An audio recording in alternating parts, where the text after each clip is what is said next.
आउँदैन। तपाईँ जिम्मेवारी लिनुहुन्छ भने तपाईँले नै खुद बनाउने हो यो देश। म त्यो भन्न चाहन्छु। सम्पूर्णलाई हार्दिक धन्यवाद दिन चाहन्छु। अब विभिन्न तपाईँको चाहिँ वादहरूको कुरा छ यहाँ। घरि यो वाद, घरि त्यो वाद, घरि जर्मनीबाट आएको वाद, घरि चाइनाबाट आएको वाद, घरि के को वाद। अब ती सम्पूर्ण वादहरूलाई राखौँ बाकसमा।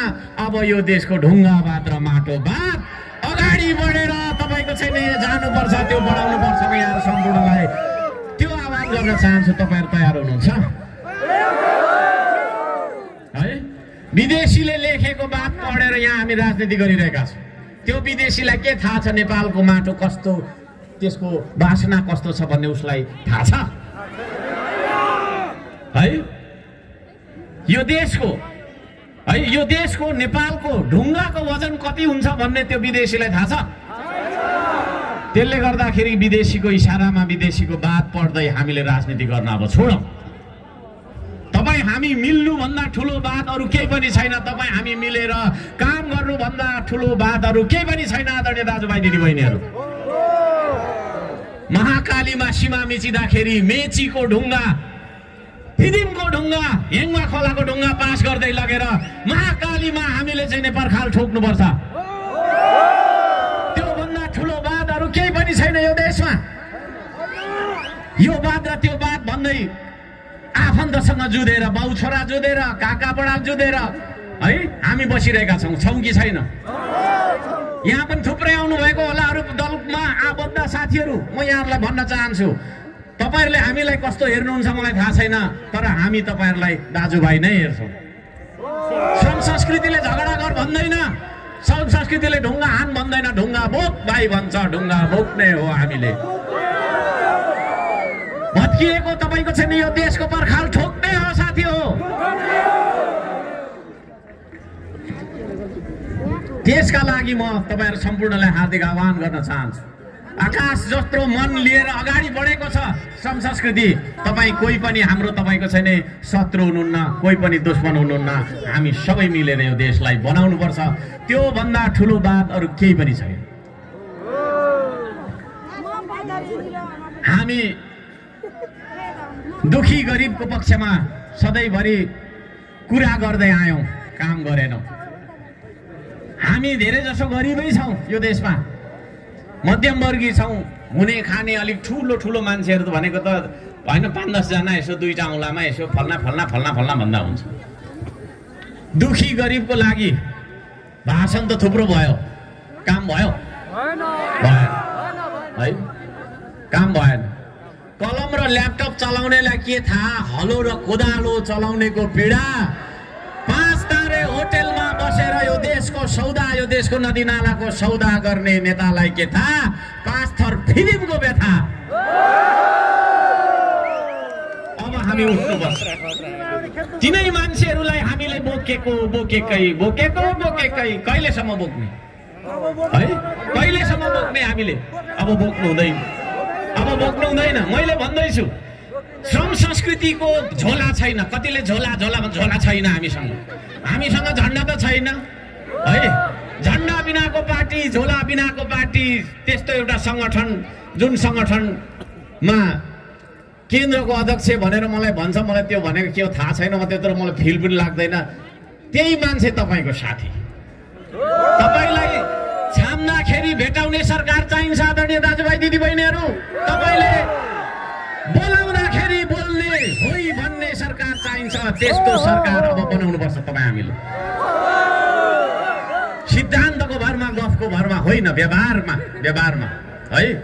तपाईँहरूले हर्क साम्बाङ भन्ने मान्छेलाई कसरी बुझ्नु भएको छ, तर हर्क साम्बाङ भनेको म तपाईँहरूलाई अलिकति भनौँ, यो देश बनाउनका लागि भनेर, जनताको सेवा सुविधाका लागि भनेर 4 वर्षदेखि ढुङ्गा बोकिरहेको छ है।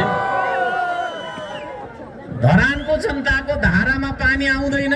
पानी तपाईँको छैनको पाइप जङ्गलमा डडेलोले जलाइराखेको छ भन्दा जङ्गलमै बास बसेर आगोसँग फाइट पर्ने, आगो निभाउने मान्छे हो म है। र मेरो विचारबाट स्थापित भएको यो श्रम संस्कृतिमा कोही मान्छे हाकिम बन्न, नेता बन्न छुट छैन। यहाँहरूलाई म भन्न चाहन्छु, यहाँ हामीसँग केन्द्रीय तपाईँको चाहिँ साथीहरू पनि आउनुभएको छ। ती साथीहरू सबै त्यहाँ फिल्डमा हाजिर गराउँदै हुनुहुन्छ। अरू र हामीमा धेरै फरक छ आदरणीय दाजुभाइ दिदीबहिनीहरू।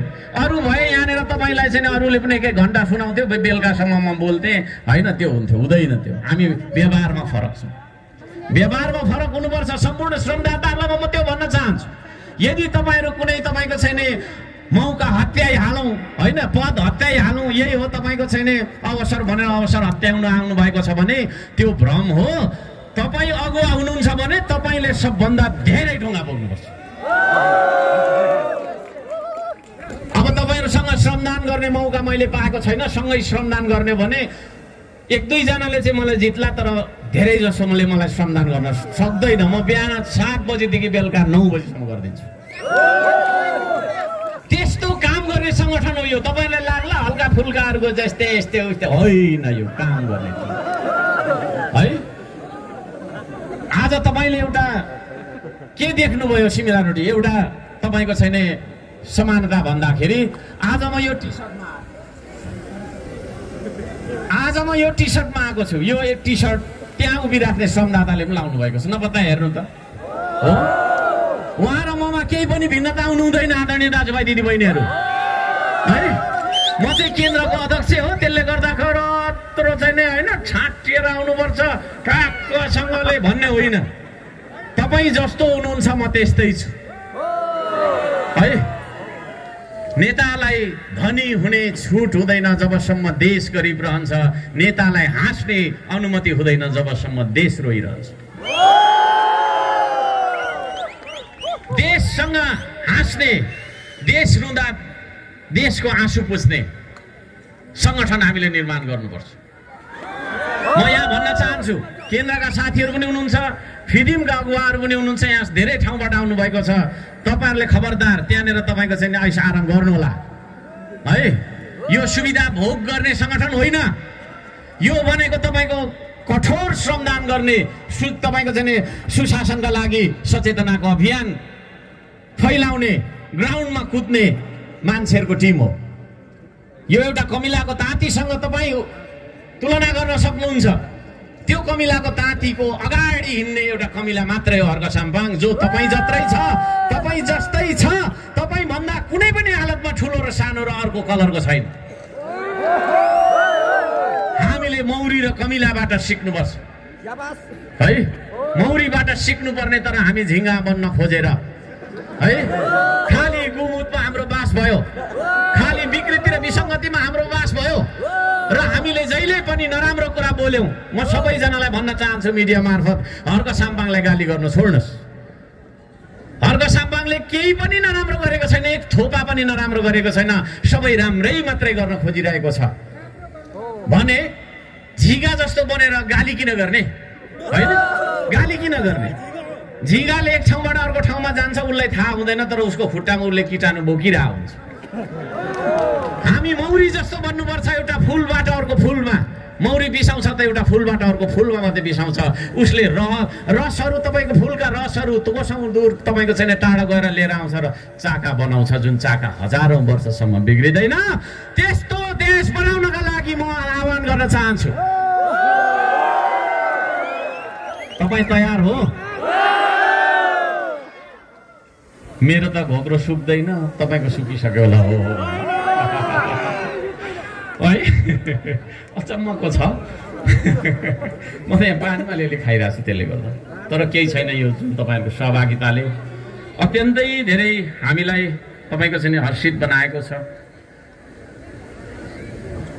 प्रकृति जस्तो हामी बन्न सकौँ, प्रकृति जस्तो बन्न सकौँ, विभेद गर्न नजान्ने।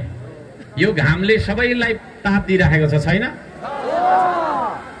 एकचोटि भनौँ त, प्रकृति जस्तो बन्न सकौँ, कसैलाई विभेद नगर्ने,